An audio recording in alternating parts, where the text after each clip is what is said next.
Welcome to Penrose Learning, where we make understanding easy.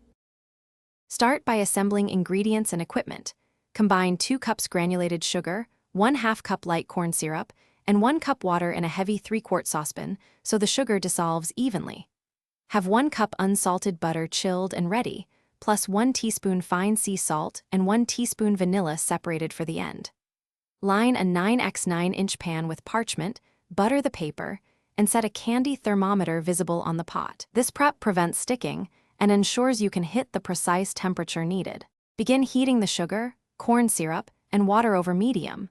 Avoid stirring once it reaches a simmer to prevent crystallization. Instead, gently brush down sugar crystals with a wet pastry brush.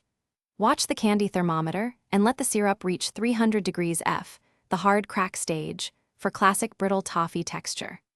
Remove from heat at 300 degrees F and immediately stir in 1 cup unsalted butter in pieces until glossy. Then quickly add 1 teaspoon vanilla and 1 teaspoon fine sea salt. Immediately pour the hot caramel toffee into the prepared 9x9-inch pan and use a spatula to smooth it to an even thickness of about 1/4 inch for consistent bite. Allow the toffee to cool completely at room temperature until fully hard. Then score into rectangles and break along lines, or use a sharp knife warmed in hot water to cut clean pieces.